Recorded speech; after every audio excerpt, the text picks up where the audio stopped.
What's going on, guys? I'm standing here with Jenson, the Flukemaster, in the Bonafide booth. We're checking out their newest boat, and I figured I'd grab Gene and just have him do a walkthrough since he's very familiar.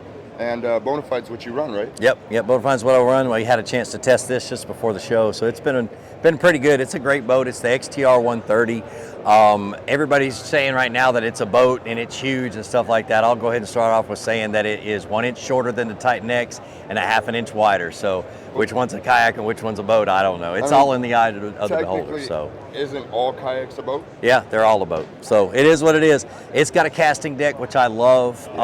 Personally, this is gonna be my flats and my sight fishing boat and that kind of thing. And I'm gonna play around with it to see how, what envelopes or how far I can push it. Right. You guys know me, I rig up boats like crazy. But anyway, so it is 40.5 inches wide. It is 12 feet 7 inches long, weighs 150 pounds without the seat, 165 with the seat. You have the swivel, what do they call these seats? Millennium seats. But we'll start up front. You got room for your XI3 trolling motor. You got the PowerLink plates all the way throughout. You got one here, you got one inside this hatch we'll talk about in a minute, 2 under the seat, 1 in the back. It starts out wide. Right here is a place where you can mount your fish finder really low to the deck. You don't want it to be too high because then your motor will hit it when you stow it. Right. And so you can either put them here or you can put them here. That's 2 scuppers awesome. for draining because this water will fill in right here, and that was in order to keep it to where you could stand up here. If you made it sloped, then you can't stand up here. So 2 scuppers molded in. You back up, there's plenty of storage in here. You can actually, if you wanted to, slide a rod or a couple of rods down the sides if you don't put a bulkhead. Put a bulkhead in there, then that goes away. Plenty of room for that. What I like, so this deck right here, it is solid. I mean, literally you can put Chad Hoover on the top of this deck and it's no big deal.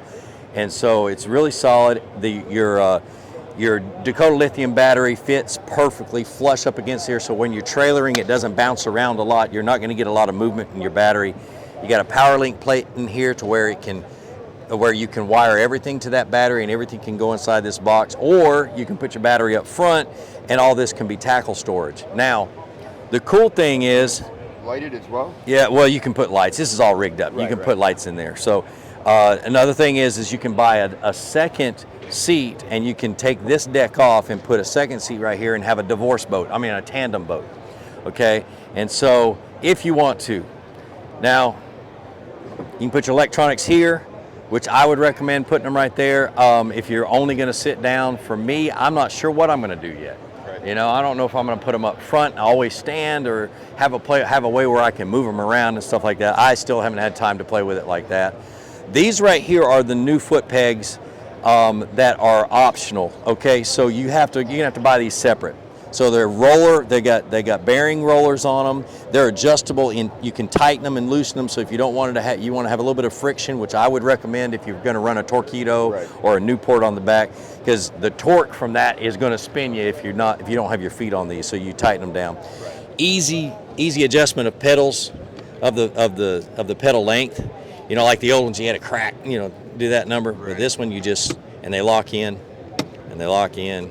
and so you can do all your micro adjustment for your pedal length. Yeah, and that makes it super easy if you move your seat forward or back, just to adjust it real quick on the fly. No more binding, no more dry lube, no more anything else. I'm freaking excited about this. These will not come with the boat. They'll be optional because they're an additional, I don't know, if you sold them with the boat would be $400 more. Right. I think they're an additional 180 or something. They haven't landed on a price yet, but if you've ever used any kind of foot pedal steering system, especially with the electric outboards, you'll understand how much of a game changer these roller bearings are.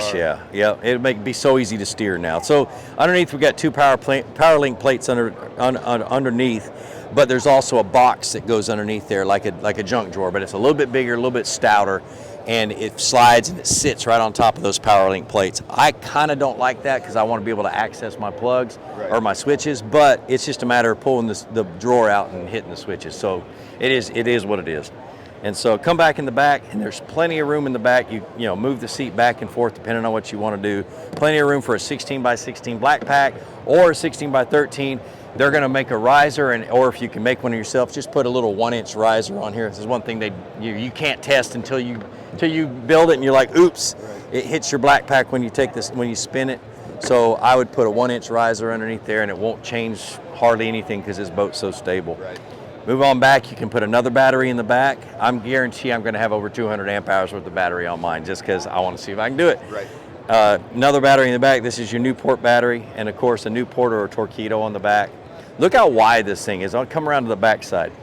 So it's super wide if you squat down and look, but it's really, really narrow right here. See how wide and flat and everything is?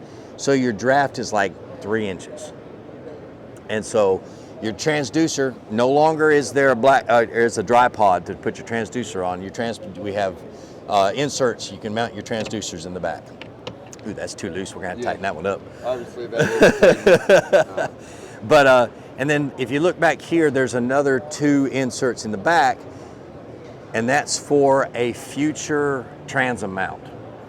So if you wanted to put like a transom mounted motor or something that has just the clamps and stuff, it's for you can be able to do that. Or so that's all like future stuff. Cruise motor or something. Yep, or cruise motor, a little what is that, 3.2 gas motor or something like that could probably go on this. The 1103 is a 3-horse equivalent. Yep. And then the cruise, they have them 6 and 9 horse. Yeah, and what's the new Newport that's freaking huge as heck? I want to put one on here and see if it works. The 600 or whatever they call it. It's just basically a Torpedo 1103. Yeah, exactly.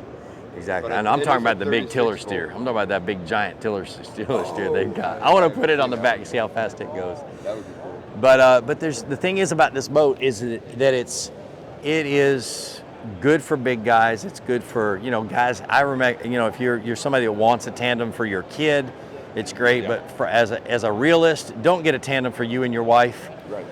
That's why we call them divorce boats. But for your young kid, but your front kid, it's perfect. You slide your seat back, you put his up front, and you just fish, and it's a good time. Plenty of room for your gear, plenty of room for food or anything else, and you got storage, rod storage on the side, which I didn't talk about, but I'm not going to use it at that. I just don't like stuff off to the side of my boat. Right. But it's heavy. That's you're going to want to trailer it. As a realist, you're probably not going to want to put those stinking what do they call them? The wheels that. Oh, the side. The landing gear, the side kicks. I don't know if those will hold up too well, but because it's a and they'll get mad at me for saying this, but because it's a BA brand, they put those for the side kicks. I guess if you could do it if that boat was completely empty, but if you rig it up, I would get a trailer. So, me personally, and you guys know me, I don't bull crap. I'm brutally honest sometimes, and sometimes it gets me in trouble with my sponsors, and I don't care. So, that is the XTR130. You guys, if you get a chance to get one in and try one out that somebody has, if you ever see me with mine, you're more than welcome to jump in and try it out. But it's an awesome boat. Now, are there transducer mounts underneath in the midship? Nope. They're all in the back, which I'm kind of wishy-washy about. I really love my transducer right at wherever my GPS signal is coming from, because then you get exact locations. With this one, I'm going to actually have to buy one of those stinking pucks and slide it back here, because I'm really picky. I want to mark exactly where that structure, that cover is. If so you only got a rock pile this big, Yeah, exactly. So you move a puck to the back. You always want your GPS signal right where you're as close to your transducer as you can get it, so then you get exact location marks and that kind of stuff. So it's not that far, but it's still, for me, it's that far. Right. It's definitely an awesome boat. Yeah, it is. It's anytime you look at some of these kayaks, they are purpose-built for a reason. Yep.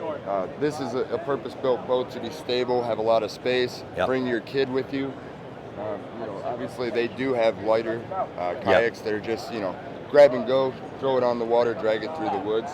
But something like this, especially if you're on bigger water like me, get yourself a jet ski trailer or a kayak trailer, set it up, and then you just back down in the water, go fishing, and have an adventure. Yep, for sure.